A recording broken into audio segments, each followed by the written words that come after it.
Chers amis, bonjour. Dans cette troisième partie, examinons Romains 10 où Paul révèle la justification par la foi et non par la loi. La complexité du mystère d'Israël est à l'égal de la profondeur du mystère de Dieu. Si Dieu a donné la Torah à Israël, leur demandant d'observer les commandements, leur disant que l'obéissance à la Torah est synonyme de vie, pourquoi les a-t-il aveuglés afin qu'ils ne puissent pas comprendre que Yeshua est l'accomplissement de la Torah? Christ est la fin de la loi pour la justification de tous ceux qui croient. Paul était le parfait exemple du juif zélé et le premier à s'opposer aux chrétiens, voire à les tuer. Il était le bourreau des nouveaux convertis en Jésus.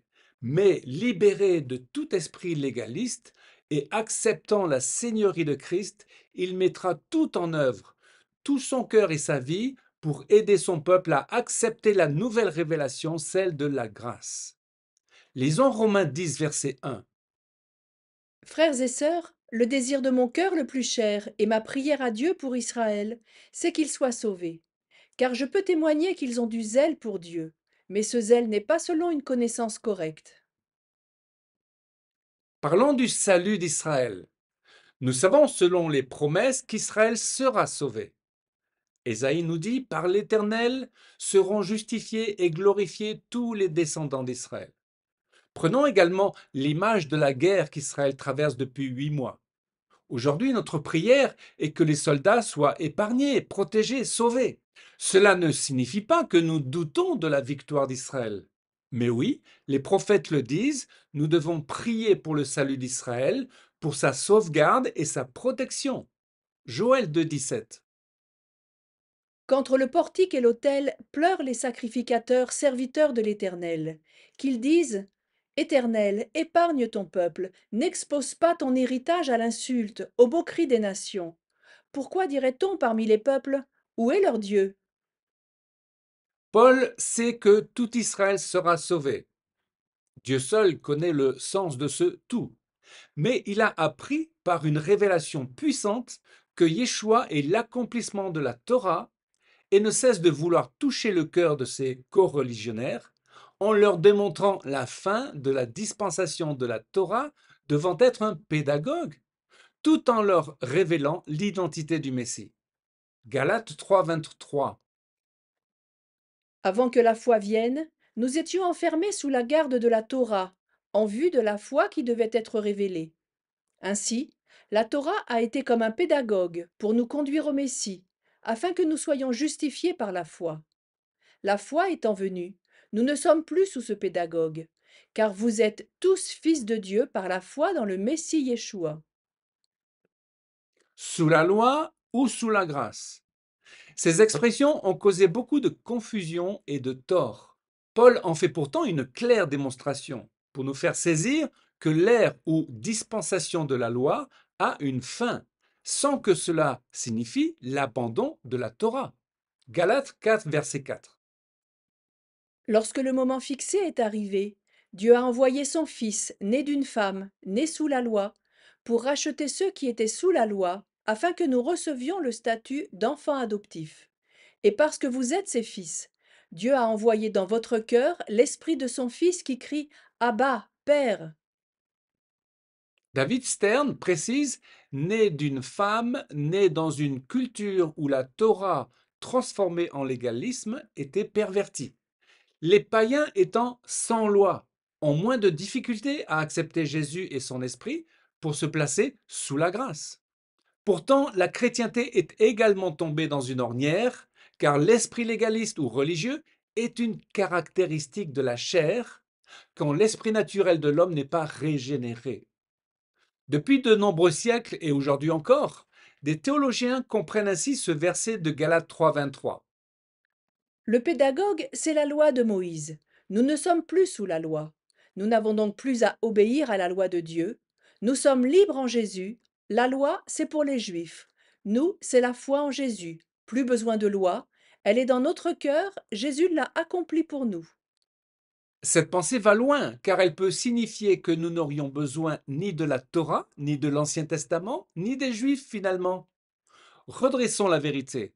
Jésus a déclaré solennellement qu'aucun yud, aucune lettre de la Torah ne serait supprimée. Matthieu 5, 18. Ne croyez pas que je sois venu pour abolir la Torah ou les prophètes. Je suis venu non pour abolir, mais pour accomplir. Car je vous le dis en vérité, tant que le ciel et la terre ne passeront point, il ne disparaîtra pas de la Torah un seul yud ou un seul trait de lettre, jusqu'à ce que tout soit arrivé. La stratégie de Satan. Avant le régime hitlérien, l'Église était tombée dans une confusion extrême.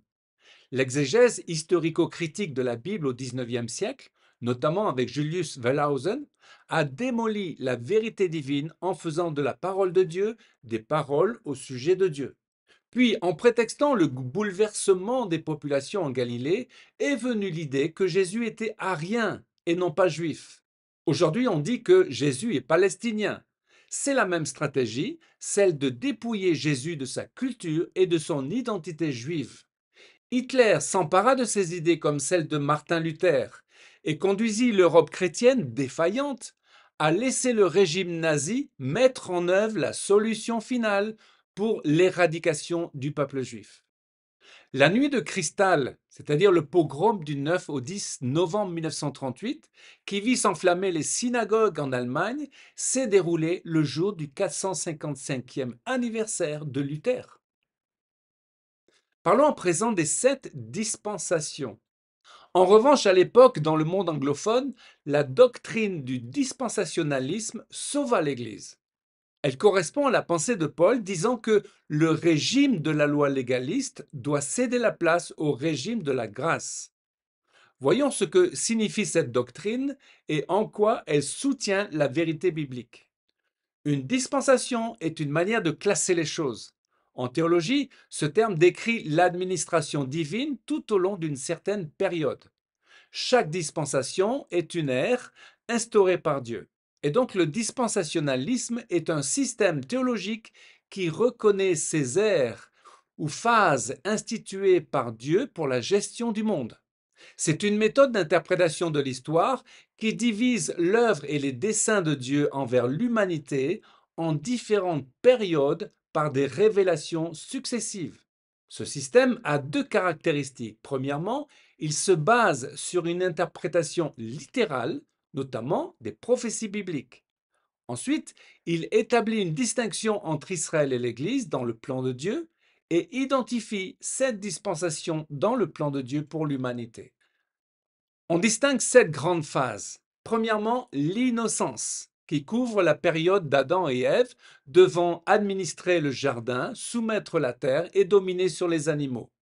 Deuxièmement, la conscience. Cette période a duré environ 1656 ans, depuis l'expulsion d'Adam et Ève du jardin jusqu'au déluge, pour une humanité laissée à sa volonté et sa conscience sans Dieu. Troisièmement, le gouvernement humain. Dieu a détruit la vie sur Terre avec un déluge, sauvant une seule famille pour relancer la race humaine. On parle des 7 lois noahides. Quatrièmement, la promesse, avec l'appel d'Abraham qui s'est poursuivi tout au long de la vie des patriarches et s'est terminé avec l'exode du peuple juif d'Égypte sur environ 430 ans. Cinquièmement, la loi, la Torah. Cette période dure près de 1500 ans, depuis l'Exode jusqu'à la venue de Jésus-Christ. Sixièmement, la grâce. Cela a commencé avec la nouvelle alliance au travers du sang de Christ et l'avènement de l'Esprit. Cet âge de la grâce ou âge de l'Église se déroule entre la 69e et la 70e semaine de Daniel. Et enfin, le royaume millénaire, il durera 1000 ans pendant lesquels Christ régnera sur terre. Ce royaume accomplira la prophétie adressée à la nation juive selon laquelle le Messie deviendra le roi des rois. Attention, ces dispensations ne constituent pas différents chemins vers le salut, mais des modes d'interaction différentes entre Dieu et les hommes. Chers amis, si ce système de pensée n'est pas parfait, il permet de sauvegarder l'essentiel de la pensée biblique, notamment le fait qu'Israël et l'Église marchent côte à côte dans l'attente du Messie libérateur. Ensemble, nous l'attendons. Amen. Chers amis, à une prochaine fois pour une nouvelle vidéo en direct de Jérusalem.